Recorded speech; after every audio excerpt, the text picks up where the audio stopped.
welcome here. It's been over 2 years since we've had this last celebration, and I'd like to have a show of hands as to how many of you are new to this in the last 2 years. I know there's a bunch of you. See, that's so spectacular?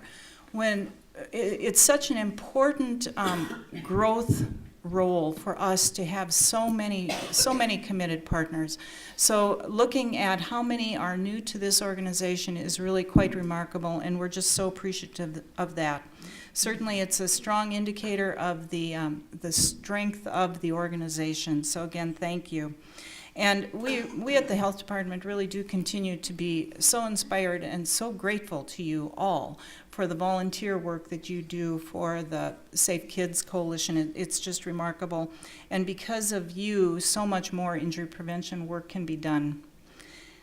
We certainly do understand the challenges that you all and your organizations have in prioritizing staff time and resources. So for you to commit to this organization really is again so much appreciated. I'd like to now introduce Councilman Doug Emery, and he is our City Council representative for Northeast Lincoln, and again a member of our Board of Health. And Doug's service not only on the Board of Health and the City Council, but so many other boards and committees in the community really do indicate how much he cares about our community and the well-being of all of us. Before Doug shares a few remarks, I'd like to express my appreciation to the City Council, to the County Commissioners, to Mayor Beitler, and to many of the city and county departments, many of whom are represented here today, for your ongoing support too of the Safe Kids efforts. So with that, I'd like to introduce Councilman Emery.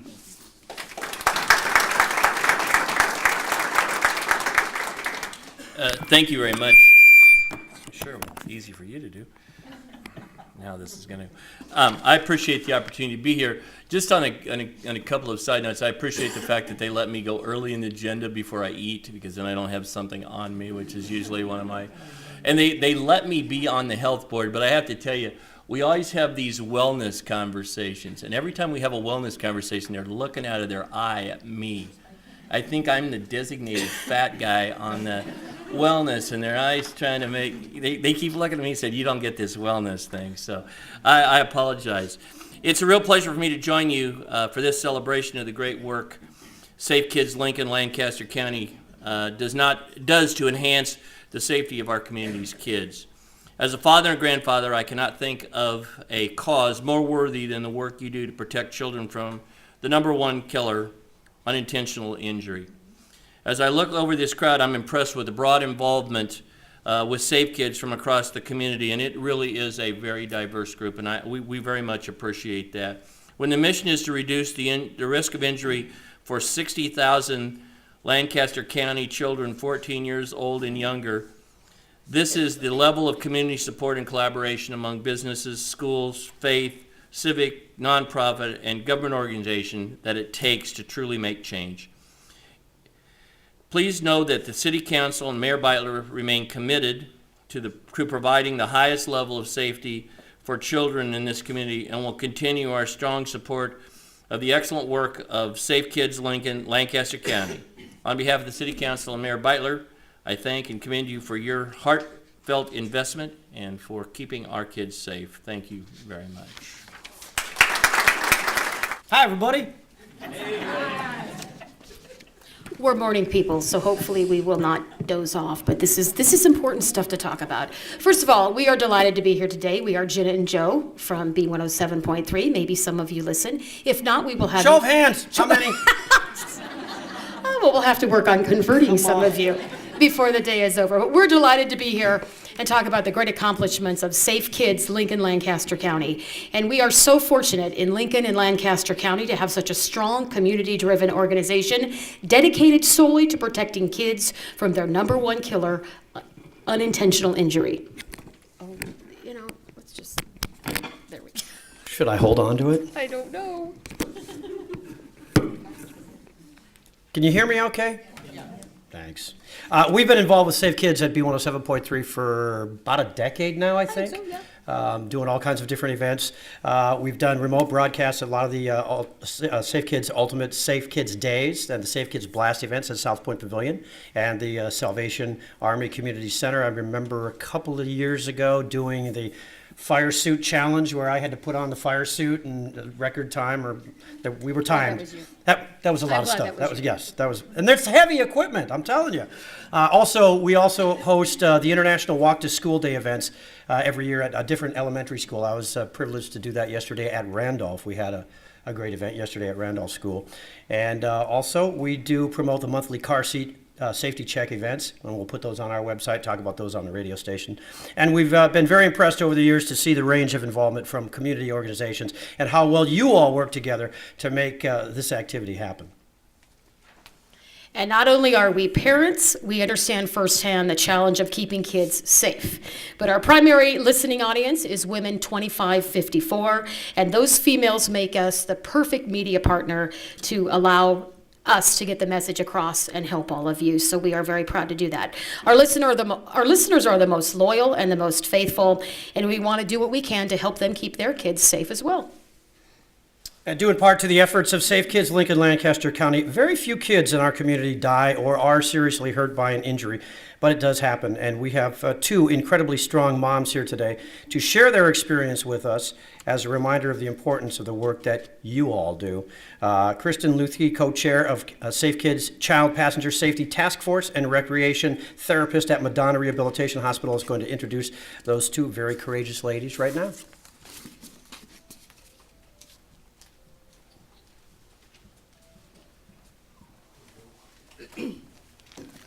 Can you guys hear me okay? All right. As a pediatric recreational therapist at Madonna Rehabilitation Hospital, I work with kids on a regular basis, doing all they can to recover from functions they have lost from unintentional injuries. Molly Faulkner is one of those kids. I met Molly about a year ago when she first came to Madonna. I got to know Molly and her mom by helping them pick out the most appropriate car seat for her mom to be able to take her to doctor's appointments and get her out on outings. A huge blessing Molly has, unfortunately, that not all children have in these situations, is a strong, loving mom who is passionate about creating a bright future for her. Please join me in welcoming Molly's mom, Stacy Felker, to share Molly's story.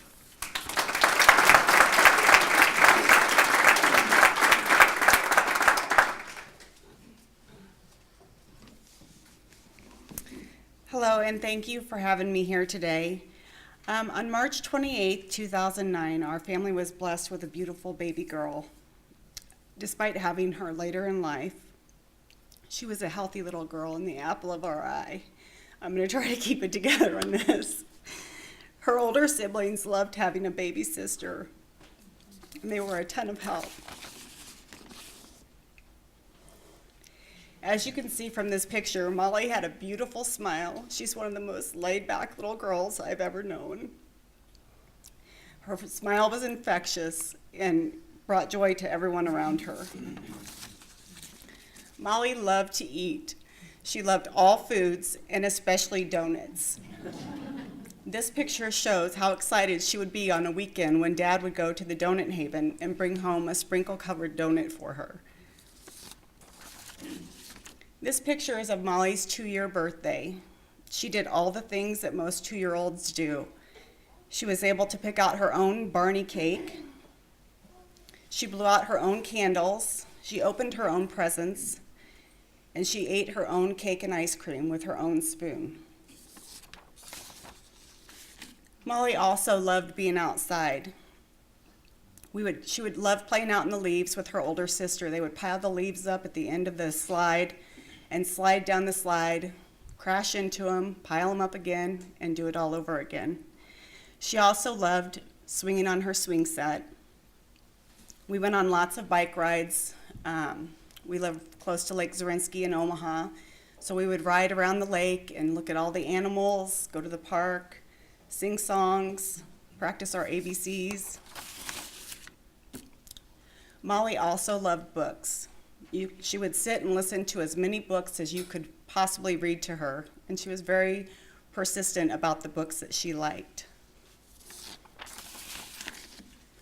Molly also loved doing puzzles. This picture was taken shortly before her accident.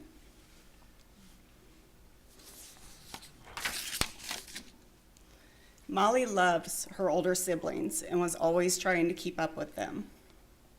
This need for independence changed our lives forever.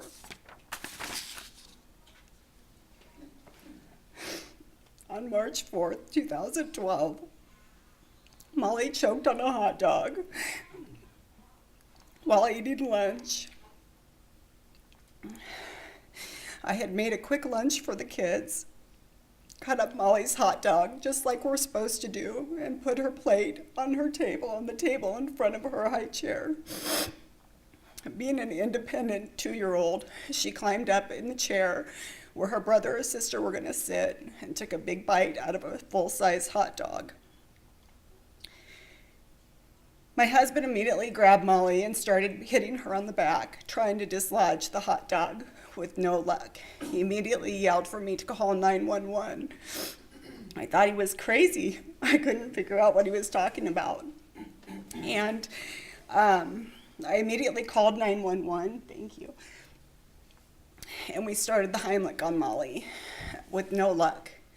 After several minutes, I suppose, it's all kind of a blur, but after several minutes of trying to dislodge the hot dog, we had my son run over and get one of the neighbors to come over and help, who also had no luck.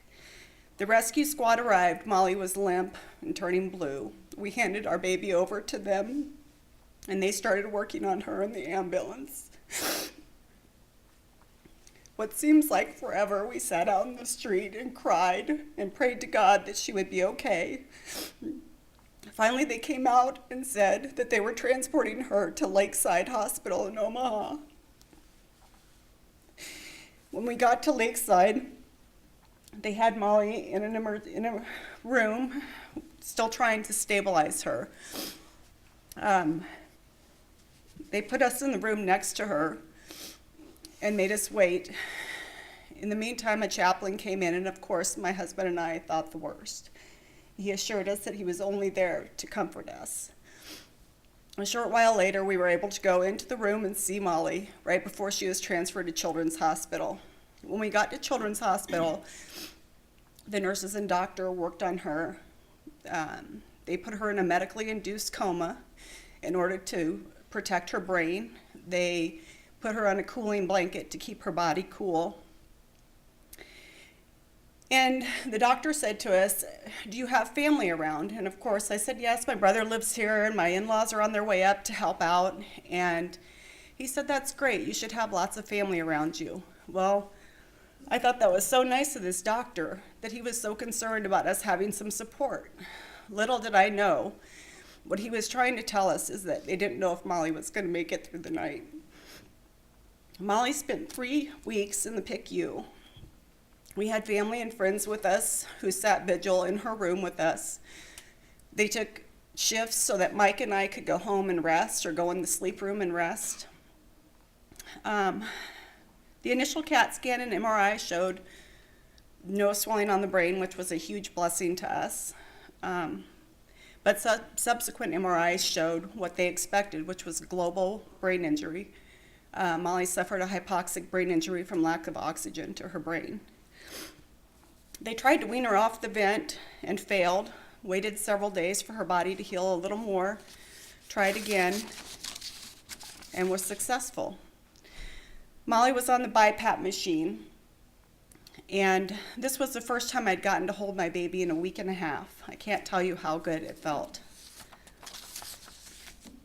Once Molly was completely weaned off the BiPAP, this was the first time we were able to see her face without a bunch of tubes and wires. We were very hopeful that Molly would breathe on her own. It felt so good to hold our daughter. My husband and I would sit and hold her until our legs would go numb, and then we would switch. Molly sustained breathing on her own for approximately 48 hours and then took a quick downward spiral. Doctors determined she would need a trach in order to breathe safely due to lack of muscle tone in her throat.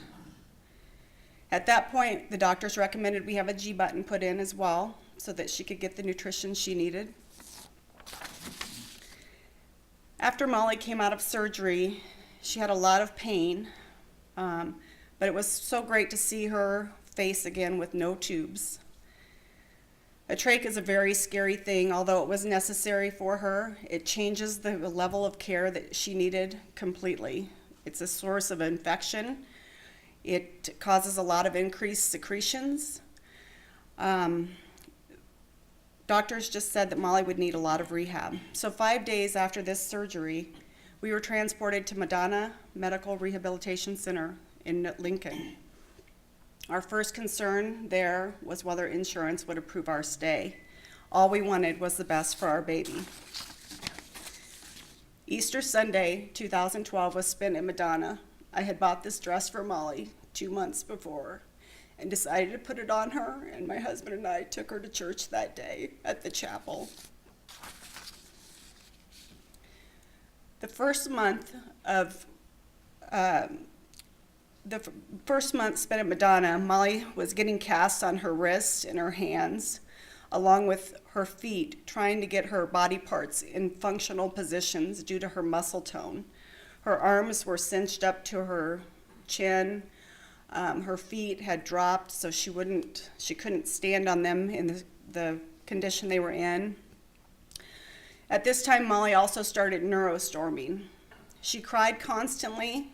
She threw up frequently, sometimes several times a day. She sweated profusely and had constant muscle spasms. She woke frequently during the night, and this went on for about 2 months. This was our first trip outside of Madonna. We went to the park, and her brother and sister were able to come with us. She was able to go down the slide with her brother and swing with me and her sister. We also played in the sand and soon discovered how much work it was going to be to take Molly outside, out of Madonna. This is Molly's first real smile that we saw after her accident. It was a couple weeks before this. I was changing Molly's diaper and blowing on her belly, and I thought I saw a smirk on her face. I kind of questioned myself, did I really see what I thought I saw? And Grandma was pushing her in her chair and pretending to run her into her brother, and that's what brought our first smile. I cannot tell you how good it is to see your child smile again after 2 months. This led to giggling and more smiles, and now we have Molly's infectious smile back, and we get to listen to her belly laugh. During our stay at Madonna, the visits from our other kids and my husband and our family members kept us going. Molly stayed inpatient at Madonna from March 28th to August 1st. Then we transitioned to the outpatient day program, where Molly did 6 therapies a day, 5 days a week. She was in that program for a year, and we just recently transferred to just the regular outpatient program. Due to Molly's trach and her medical complexities, we could not drive her back and forth from our home in Omaha, so Molly and I lived in a house in Lincoln and walked over to Madonna every day. This was the first time we had seen Molly stand in a walker. It just kind of gave us a feeling that maybe it was the first normal looking stance we had seen her in. This was Molly's 3rd birthday. She was completely worn out from therapy on a Friday afternoon. She was still pretty medically unstable. This looked nothing like the Molly we had seen a year before. Molly's water therapy at Madonna helps her work on movements of her arms, her legs, and her head control. Now, instead of jumping off the side of the pool to me and blowing bubbles in the water, she does countless hours of pool therapy. The water gives her body a weightless feel. This is her first bike ride since her accident. We had an anonymous donor give us a bike trailer, a special needs bike trailer that would give Molly the support that she needs. So we do go out for bike rides often, and she loves this. Molly spends countless hours learning to walk again, taking steps. She uses the Locomat, which is what you're seeing here, is a special piece of equipment Madonna has to teach the kids to walk again. She uses various walkers, and there is nothing more exciting than to see our baby taking steps again.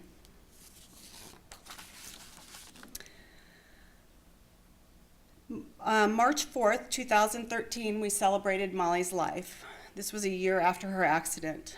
A month and a half later, Molly was strong enough again to get her trach taken out. This was a huge milestone for both our family and for Molly. Molly started preschool this fall. I never imagined that preschool would look like this for her, with her in a wheelchair and still so dependent on others. We still go to therapy 3 days a week, and caring for Molly has become my full-time job. Organizations like Safe Kids is necessary to educate the public about child safety.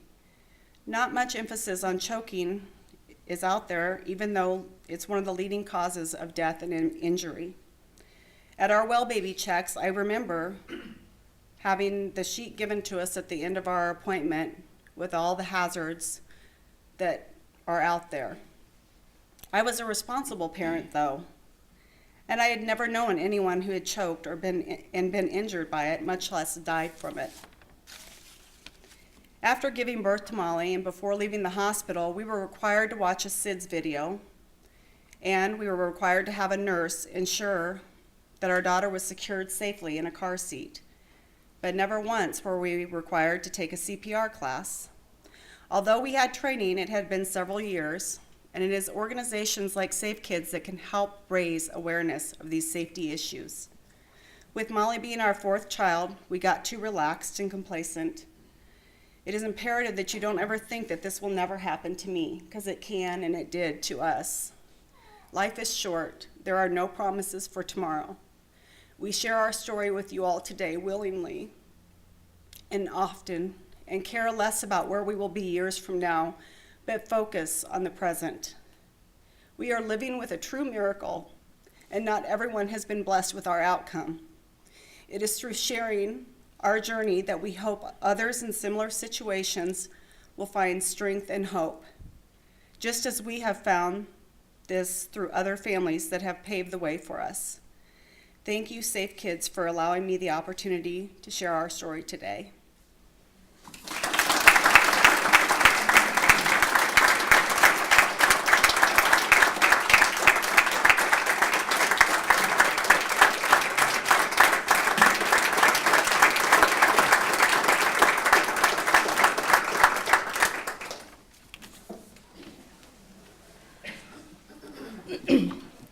I also have the privilege of co-chairing the Child Passenger Safety Task Force with Janelle Binder, who's holding the baby in the back. This task force is comprised from individuals and organizations that truly care about the passion of ensuring that every child rides safely in a car seat here in Lancaster County and in Lincoln. Hearing of tragic losses, such as the one Jennifer will be sharing about her son Aiden, fuels passion that we have to protect children. Jennifer, like Stacy, is a strong, loving mom who will not only do everything she can for her children, but who wants to do all that she can to comfort and protect all children in our area and in our state, especially those families who cannot afford car seats. Jennifer, please come up and share your story with us about Aiden and Aiden's animals.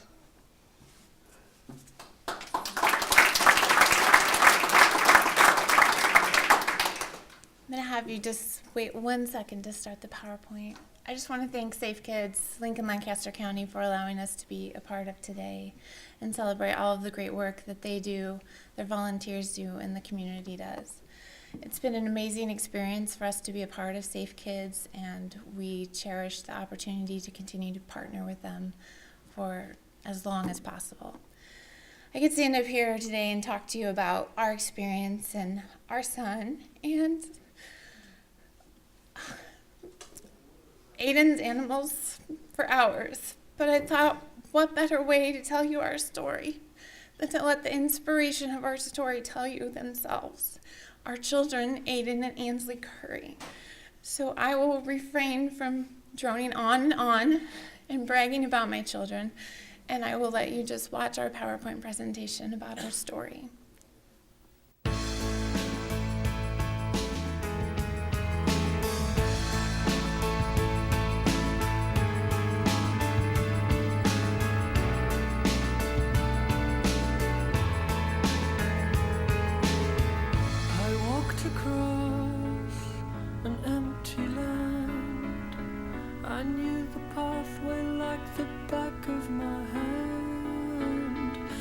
felt the earth beneath my feet, sat by the river and it made me complete.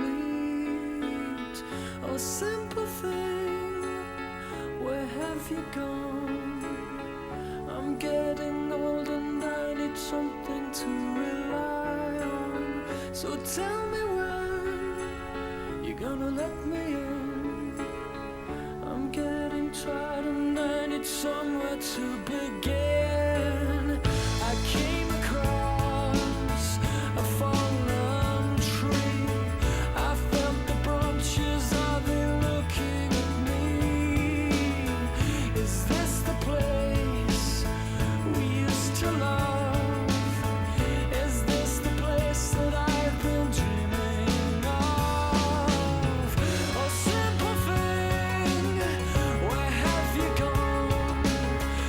I'm getting old and I need something to rely on. So tell me when you're gonna let me in. I'm getting tired and I need somewhere to begin. And if you have a minute, why don't we go talk about it somewhere only we know? This could be the end of everything. So why don't we go somewhere only we know? Somewhere only we know.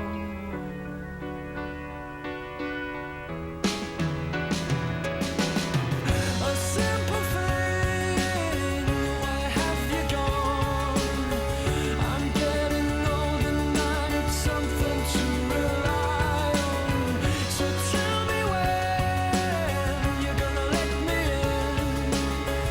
I'm getting tired and I need somewhere to begin. And if you have a minute, why don't we go talk about it somewhere only we know? This can be the end of everything. So why don't we go? So why don't we go?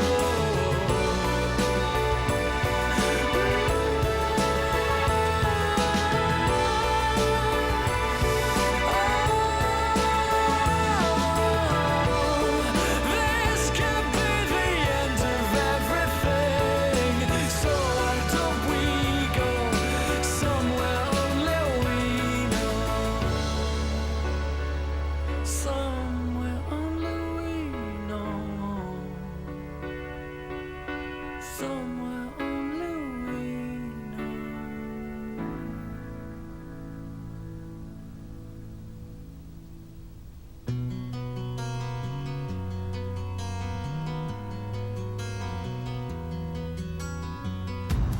This time, this place, misused mistakes, too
Again, we want to thank you, Safe Kids Lincoln-Lancaster County, for all that you do every day and for keeping the kids in our community safer and healthier. Thank you so much.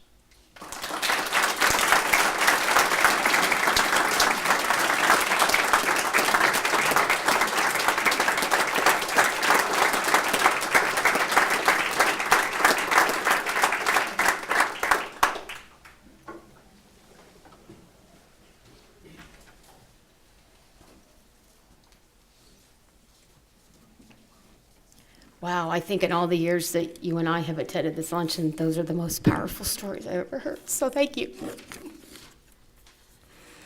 for your willingness to open your hearts and lives with us. It's very difficult to get up in front of a group of people and especially tell something so incredibly personal, but you both are really making a difference. You've inspired us to make the most of each day with our kids and grandkids and to make sure we're all doing what we can to enhance the safety of our children right here in our community. It's now our pleasure to honor some of those in our community who have gone above and beyond to ensure that kids are safe each and every day. We're going to introduce the award presenters, and they in turn will introduce those honorees. First, Rick Campos, City of Lincoln Bureau of Fire Prevention.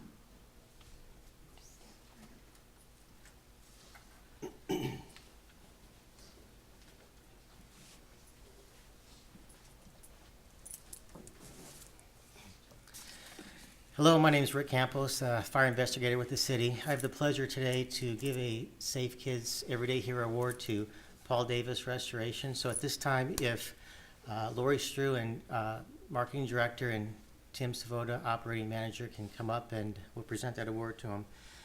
Roger Friedstrom, owner of Paul Davis of Lincoln, is not able to join us today.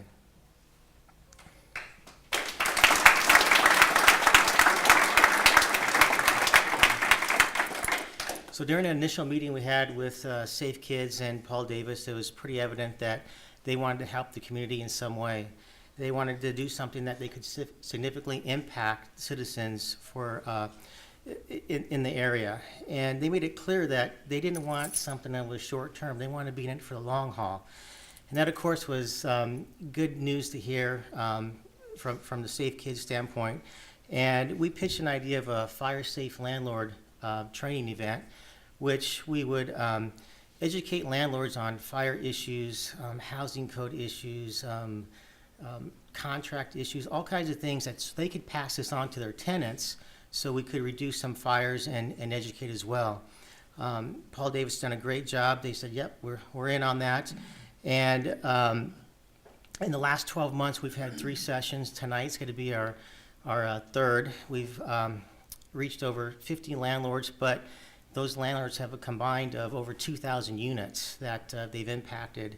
So Paul Davis has provided training rooms. They've got educational materials they've paid for, refreshments. They've just done a whole host of things, and They've even educated me as far as when I go out to fires, I've toured their facility, I've seen the things that they can do, and I pass that on to the people that I come in contact with. So it's been an eye-opener for me as well. So because of the investment Paul Davis has done for the city of Lincoln, I'd like to present this award to them.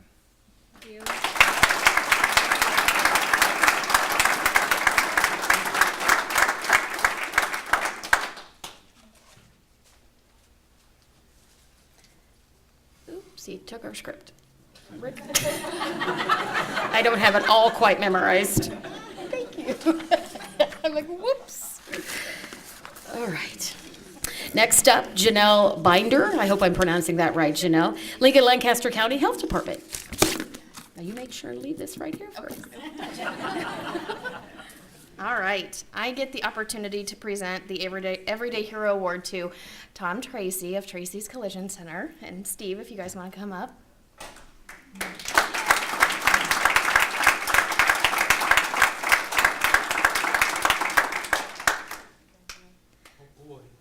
Woo-hoo.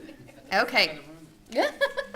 All right. Well, I have been a child passenger safety technician now for the last 9 years, and helping out with the Safe Kids car seat checks that we do on a monthly basis. And I've also been the co-chair of the Safe Kids Child Passenger Safety Task Force for 6 years with Kristen Luthke.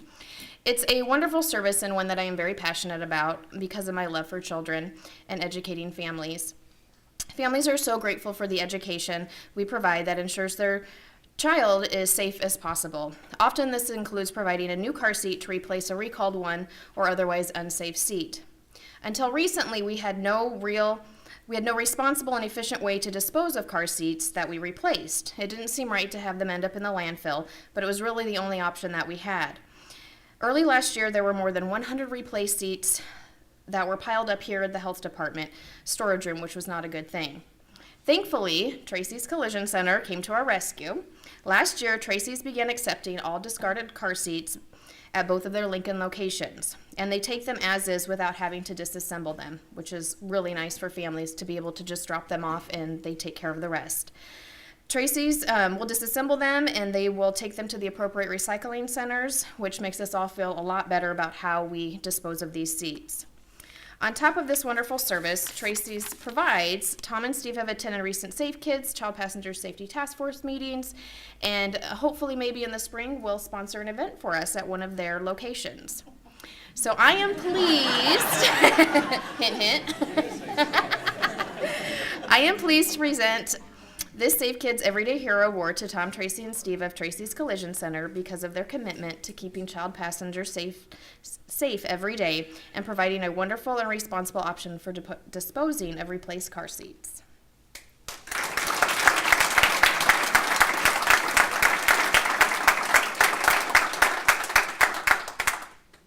Thank you. Thank you very much. You're welcome. It's been our pleasure. So if you got a car seat, bring it home. Next, Susan Apps, American Red Cross, Cornhusker Chapter.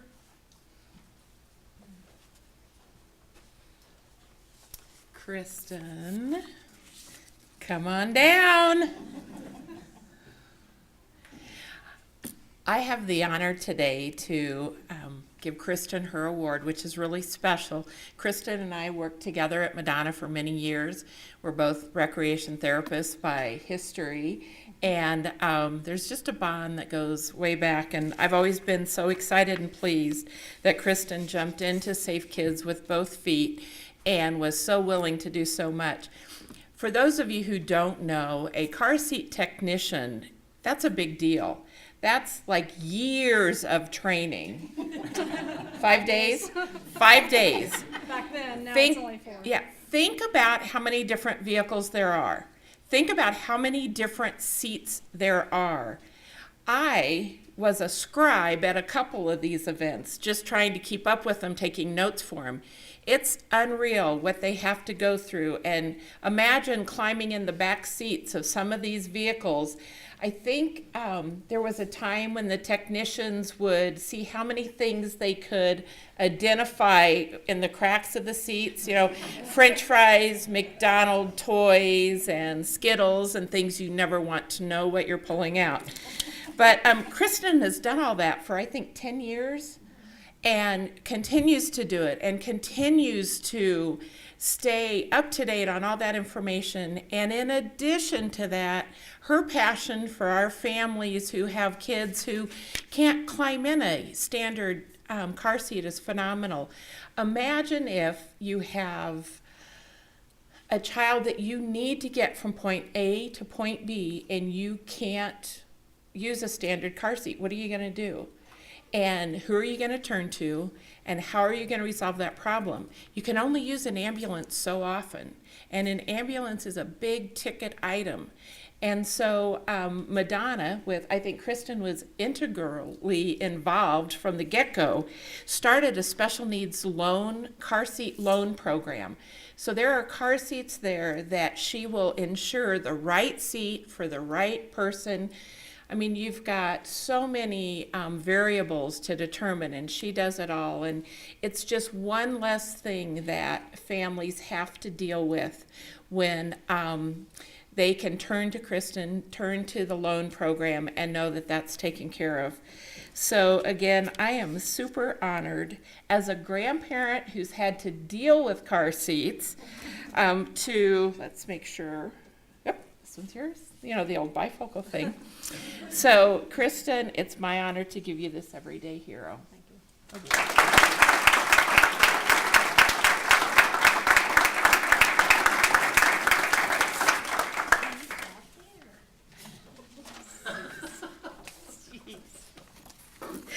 And last, Julie Anderson, Lincoln-Lancaster County Health Department.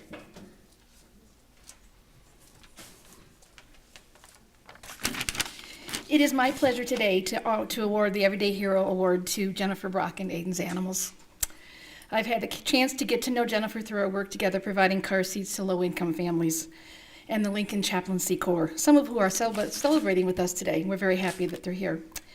With support from so many of you here today, Safe Kids Lincoln-Lancaster County annually conducts about 3 to 4 low-income minority child passenger safety events a year. And you would not believe what kind of seats we find at those events in terms of what people have their children in and what we can replace them with. We have the opportunity every year to provide about 100 seats to those events, and we're very grateful to the Nebraska Office of Highway Safety for that and other organizations like AAA. Thanks to Aiden's Animals, we also have this year an opportunity to provide additional about 40 seats to families in need who cannot afford them at our community events as they come in. Thanks to Aiden's Animals, the Lincoln Chaplaincy Corps, which provides emotional and spiritual care to families in crisis, received 4 new car seats to replace the very expired car seats that they were using for their families. Chaplains are asked to transport children from potentially dangerous domestic situations and motor vehicle crashes. It's very heartening to see Jennifer's passion to comfort and protect the children to be so effectively used in so many ways. Thanks so much, Jennifer, for helping us keep kids safe in Lincoln and Lancaster County. Come on.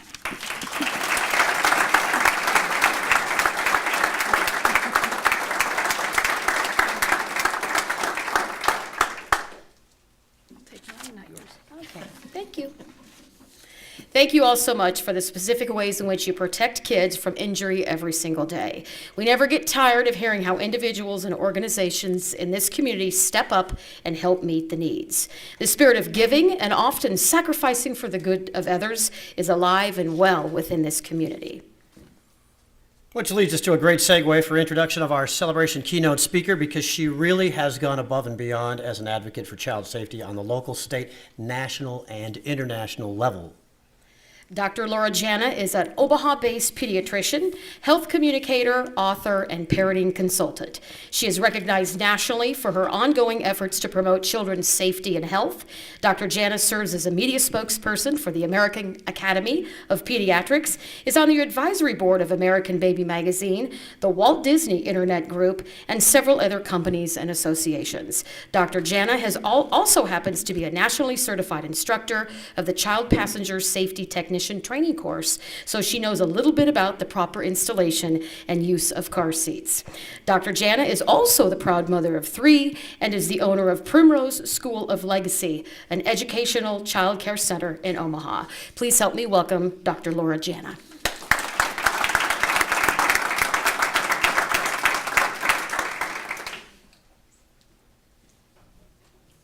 while we're working to see if we can get the slides up, I just have to say that I'm very highly media trained and I give lots of talks, but usually not following two like we just heard, where I think I need some tissues up at the front as well. And quite honestly, after listening to both your stories, I have to say I cried at your story when I saw it on the news. And I don't cry very often, but it is really powerful to hear your stories, and it really makes what I'm going to say, or what I try to say on a daily basis, hit home. And that's the how do we find ways to say to parents what it is we want them to know, and get them to take us seriously, because it's human nature that it's not going to happen to us. Right? And so some of those simple daily things, and we all know that parenting is very challenging, or can be. So that's really what I strive to do. I'm just going to leave it at that. And then the other thing I just need to say is that I was given the task of not only following both of you in speaking, but also making this a celebration. And ordinarily, I kind of take the approach of I do practical parenting, I toss in some humor. This is not a funny subject, and so it's very hard to figure out how to balance that out. The overarching goal of the talk I'm giving today then is to really think about what it is we do, how we do it, and then celebrate what we've done, realizing that there's that much more that we could do going forward. Now I'm going to see if my little remote works here so I can change the slides myself. It doesn't? Did you plug in the thing? It won't open it up for some reason. It doesn't have to open it, just has to access it. Okay. Did you do that or did I do that? I just switched it back to the one, it wouldn't open up for some reason it wouldn't open up the file. Right, but this is just a clicker to change the slides. So usually, as long as it can, yeah, if you put that back in, this just lets me change the slides instead of you. So let's just see if it should work. Yeah, maybe it can't see it. Nope, that's okay. Then you're going to need to do it for me. So much for the high-tech stuff, right? Okay. So again, in celebration of what you all do, and as you know, I live in Omaha. I have to say that I moved to Nebraska 11 years ago, and my first welcome to the state of Nebraska was here in Lincoln when I got invited to come join the Nebraska Child Passenger Safety Board, and some of the people here from Child Passenger Safety. And my first thought was, how do they know I'm here? Having just trained in child passenger safety, in retrospect, there were very, very few pediatricians in the country trained in child passenger safety. I trained in 2001, and then went on in the state of Colorado to become an instructor just before moving here. So now it makes sense they knew I was coming, but that was my induction into the state, and I've been as actively involved as I can ever since, and really am honored to be down here celebrating with all of you today. What I decided to focus on today, and I'm going to talk quickly, nobody's got an evaluation form, you don't need to write down, the speaker spoke too fast, and I know that we were supposed to be finishing. I'm going to go through a little retrospective here, since I saw that the Safe Kids here started in 1995. Let's take a look back at 1995, and we can go through the next slides pretty quickly here. Okay, so that was then, and cost of a postage stamp, 32 cents. Cost of a gallon of gas, $1.09. Okay. Toy Story, the first movie, Toy Story, came out in 1995. Okay, go ahead. DVDs were invented. I did this talk last night. I showed my husband, and he said, no way. So I actually went and double-checked this, and they were invented in 1995, so less than 20 years ago. All right? It was only 3 years since the 22-year-old engineer, I believe, in Germany, sent the world's first SMS. You can see where I'm going to be going with this one. Average number of texts sent per customer per month, realizing that it hadn't even really made its way to the U.S., was 0.4 per month, okay? And it was still a year before SMS text messaging would launch in the United States, and in case you care, the first world message apparently was Merry Christmas, and the first one in the United States was George, are you there, as they were planning the launch event for text messaging in the United States, all right? And it was still 10 years before the original iPhone was released. Okay, so this is when we're looking how far we've come. Now, in terms of injury prevention, I thought it was kind of interesting. I actually haven't done too much of this. This is all original for you, but I thought let's look back and see what was going on in 1995. The CDC had only just begun funding programs promoting helmet use. And in terms of impressive results, by the way, one of the first cities in California to implement the CDC's program went from 22% usage to 64% usage that year. All right? Water safety. And obviously this is the preaching to the choir, and you all know these subjects probably better than I do in terms of the depth of knowledge, but everybody's very familiar with the 2002 entrapment death and the subsequent Pool and Safety Spa Act. That hadn't even occurred or gone into effect until 7 and 8 years later. Airbags. Interestingly, it was only 1993 when airbags started being routinely put in vehicles, and so they were increasing in 1995. That was also when we had our first infant death of a rear-facing infant in the front seat. And also, this was the year that the NTSB issued a call for a major campaign, and this was all the organizations, now again, not specific, just Safe Kids, but everybody from the Consumer Product Safety Commission to everyone, to really try to educate the public about the hazards of airbags. Okay? And CPS certification. It was still 2 years before NHTSA would implement their national training program to certify child passenger safety technicians and instructors. Okay, so there's our retrospective. And now, this is now. Now, I wasn't going to include all of this, except my kids thought that it was a disservice to say what a stamp cost then and didn't remind people what it was now. I have 3 teenagers. 50% increase in the cost of a stamp, and rumored to be going up, I hear. Cost of a gallon of gas on my way here, 3 times what it was 18 years ago. And the number of texts sent by teenage girls, I have one, is 10,000 times what it was at just over 4,000 per month. All right?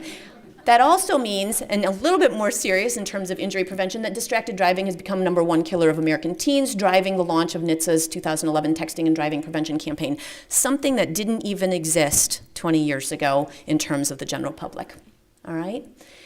And this is also because, again, my specific area of expertise, being one of them being child passenger safety. I'm not going to repeat the statistics for you. Everybody in the room has seen them and know them. But not only are child safety seats effectively reducing the risk of death, but the next point here, if you look and see, we have strong evidence that shows that the laws, the seat distribution and education programs, the community-wide education and enforcement campaigns, which all of you are doing, actually make a very big difference in saving lives. All right, and then just in the big picture, since National Safe Kids' inception in 1987, we should keep in mind that there's been a 55% decrease in unintentional injury rate among children 19 years and younger. Okay, so this is where it's the give yourselves a big round of applause. We have lots of work to do, but we've also done really good things in the less than 20 years since the Lincoln-Lancaster Safe Kids started. Okay, now this is where, trying to be very tastefully adding some humor into the talk, I do need to point out I'm a parenting person and I deal with the realities of parenting. And the talk I give, no matter who I'm talking to, pediatricians, injury prevention, child care providers, is we're dealing with parents. And the reality of parents is it can be challenging, it can be funny, it can be frustrating, and we know that some things will never change. All right, so what are those things? First of all, in 1995, there was a government shutdown that sent 800,000 federal employees home. Okay, and in 2013, there was a government shutdown that sent, and I did not make up those numbers, by the way, 800,000. My husband said, how are there the same number of federal employees 20 years ago or 18 years ago that there is right now? But moving on to the topic at hand, parenting. Some things apply now just as much as they did then. And one of them is the do as I say, not as I do still doesn't work very well as an effective method of parenting, okay? Can you go back one? Only because the pictures kind of speak 1,000 words is the, oh, no. Just a back arrow should get you there. That's okay. It was Brad Pitt biking with his kids. Now, one of them had his helmet on, you saw, but he had the one in the backpack without one, and he's not wearing one. And he's going to have a battle on his hands, because if he's not wearing one, his kids aren't going to, right? Even if he's got it now. I also do a fair bit with eating and obesity prevention and sort of the practical behavior development side of getting kids to eat healthy, which is a family effort. I have a book called Food Fights, and I can guarantee you this doesn't fit a picture of you're going to get your kids to eat healthy, if this is what you look like. And again, very easy to find advertisements, TV shows, commercials, everything showing this sort of thing, which would make my 15-year-old son very happy. I've told him, first of all, he does know he's not getting a driver's license, and if he ever does, he's driving my minivan. But convertible, cell phone, no seatbelt, and I'm sure all of you join me. You can't watch a TV commercial or a television show without cringing when you see a child not in a car seat, because the picture does speak 1,000 words. We can go on to the next slide. All right, parenting continues to be just as rewarding and as challenging as ever. Okay, everybody's got their good days, their bad days, their challenges, and we need to remember that when we're communicating, because it's one thing to have a list of things we're supposed to tell parents, and it's another to help them actually know how to do it on a daily basis.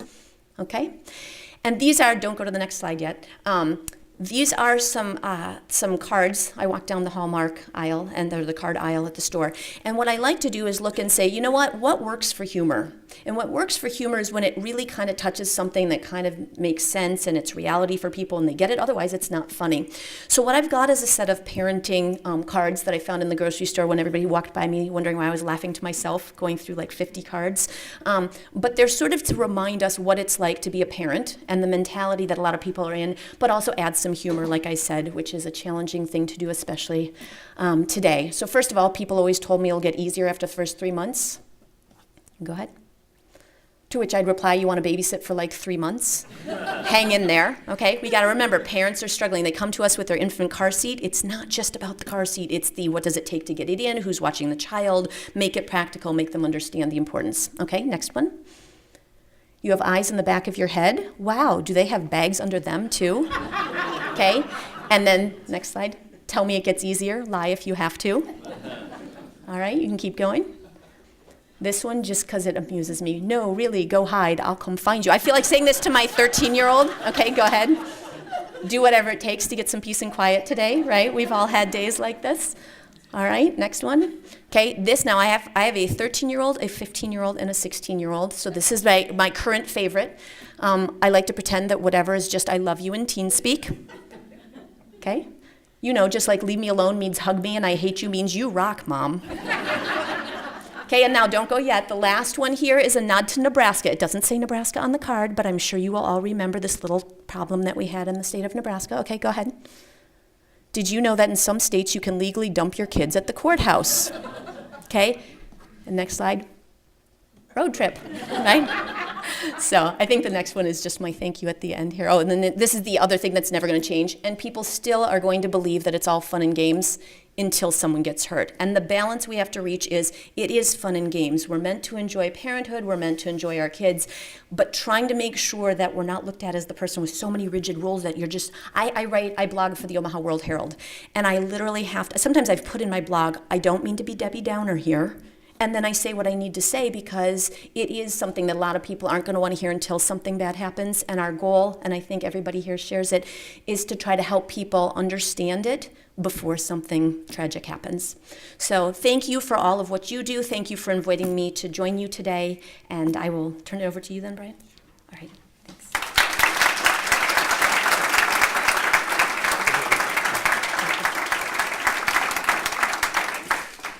Well, I get to wrap it up, and I'll do it real quick. I'm Brian Baker. If I haven't got around to meet all of you, I'd love to meet you individually if that's at all possible. I co-coordinate Safe Kids Lincoln-Lancaster County. It's been my pleasure to do that for almost 16 years, 15 years, 17 years, somewhere in there.